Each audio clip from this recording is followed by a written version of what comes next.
বাঁধাকপির পকোড়া এইভাবে বানিয়ে খেলে কিন্তু আর বাইরে থেকে কিনে খেতে ইচ্ছে করবে না, মনে হবে বাড়িতেই বানিয়ে খাই। একদম পুরো ক্রিস্পি, আর দোকানের থেকেও কিন্তু অনেকটা সুস্বাদু হয় এই রেসিপিটা।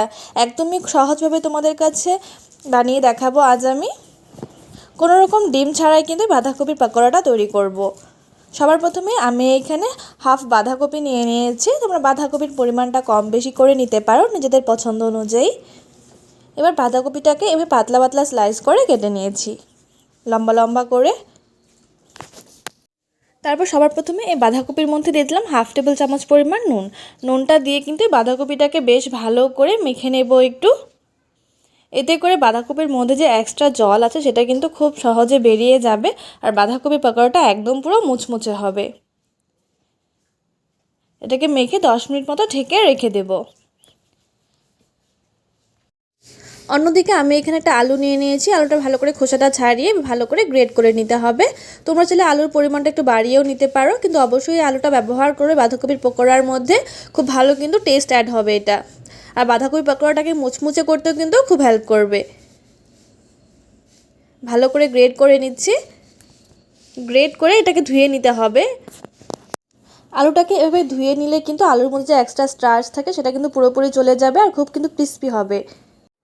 অন্যদিকে বাঁধাকপি থেকে কিন্তু অনেকটা পরিমাণে জল ছেড়ে দিয়েছে। এবার জলটাকে নিংড়ে বাঁধাকপিটাকে তুলে নেব। দিয়ে দেবো গ্রেট করে রাখা আলু। আলু থেকে কিন্তু জলটা ভালো করে চিপে বের করে নিয়েছি। অবশ্যই এই কথাটা খেয়াল রাখবে, জল যেন না থাকে আলু আর বাঁধাকপির মধ্যে।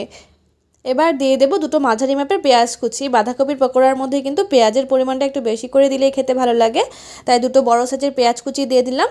দিয়ে দেবো ঝালের জন্য 2 থেকে 3টা কাঁচা লঙ্কা কুচি। দিয়ে দিচ্ছি পরিমাণ মতো ধনেপাতা। এখন কিন্তু বাজারে প্রচুর পরিমাণে ধনেপাতা পাওয়া যায়, তাই অবশ্যই দেওয়ার চেষ্টা করবে, খুব ভালো ফ্লেভার আসে। আর দিয়ে দেবো হাফ টেবিল চামচ পরিমাণ গ্রেট করে রাখা আদা। দিয়ে দিচ্ছি স্বাদ অনুযায়ী নুন। আমরা কিন্তু আগেও বাঁধাকপির মধ্যে নুন ব্যবহার করেছিলাম, তাই এখন অল্প পরিমাণে নুন দিচ্ছি। দিয়ে দেবো সামান্য একটু হলুদ গুঁড়ো কালারের জন্য। এর মধ্যে আমি কোনো রকমের লঙ্কা গুঁড়োটা ব্যবহার করছি না, যেহেতু কাঁচা লঙ্কা ব্যবহার করেছি তাই আর লঙ্কা গুঁড়োটা ব্যবহার করব না। দিয়ে দেবো খুবই সামান্য পরিমাণে একটু চিনি। এই চিনিটা কিন্তু অবশ্যই দেওয়ার চেষ্টা করবে। এই চিনিটা দেওয়ার ফলে কিন্তু খুব সুন্দর একটা টেস্ট অ্যাড হবে এই বাঁধাকপির পকোড়ার মধ্যে। অবশ্যই দেওয়ার চেষ্টা করবে। আর অবশেষে বাইন্ডিংয়ের জন্য এর মধ্যে ব্যবহার করছি আমি 1 বাটি বেসন।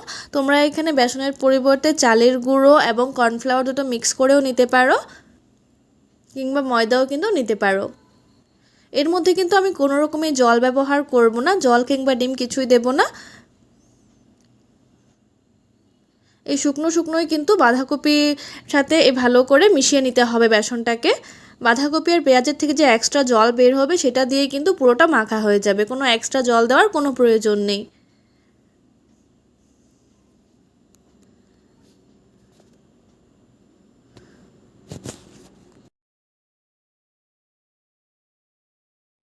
কোনো রকম জল ছাড়াই কিন্তু বাঁধাকপিটাকে ভালো করে মেখে নিয়েছি, দেখতেই পারলে।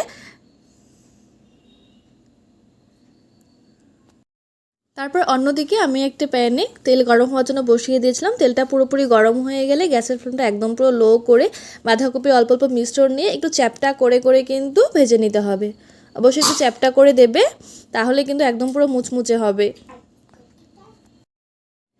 তারপর গ্যাসের ফ্লেমটা লো টু মিডিয়ামে রেখে একটু সময় নিয়ে কিন্তু এই বাঁধাকপির পকোড়াগুলোকে ভেজে নিতে হবে। গ্যাসের ফ্লেমটা কিন্তু অবশ্যই লো টু মিডিয়াম রাখবে। প্রায় 5 থেকে 10 মিনিটের মধ্যে কিন্তু একদম পুরো ক্রিস্পি হয়ে ভাজা হয়ে যাবে। এক পাশ হয়ে গেলে আমরা আরেক পিঠ উল্টে দেব।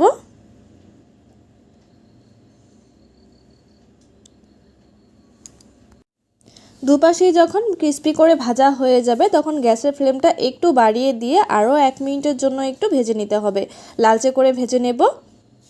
এতে করে কিন্তু পকোড়াগুলো অনেক টাইম পর্যন্ত ক্রিস্পি থাকবে, সহজে কিন্তু নরম হয়ে যাবে না। জাস্ট 1 মিনিটের জন্য। পকোড়াগুলো ভাজা হয়ে গেছে, এবার এটাকে তেল ঝরিয়ে তুলে নেব। তোমাদের এই রেসিপিটি কেমন লাগলো অবশ্যই আমাকে কমেন্টস করে জানিও। ভালো লাগলে চ্যানেলটিকে সাবস্ক্রাইব করে পাশে থাকা বেল আইকনটিতে প্রেস করে দিও। এই বাঁধাকপি পকোড়া কিন্তু যে কোনো সস কিংবা চাটনির সাথে খেতে দারুণ লাগে। ভিডিওটি শেষ পর্যন্ত দেখার জন্য কিন্তু অনেক অনেক ধন্যবাদ। এভাবে করেই কিন্তু বাদবাকি পকোড়াগুলো ভেজে নেব। তোমরা কিন্তু এটা ডিম দিয়েও তৈরি করে খেতে পারো।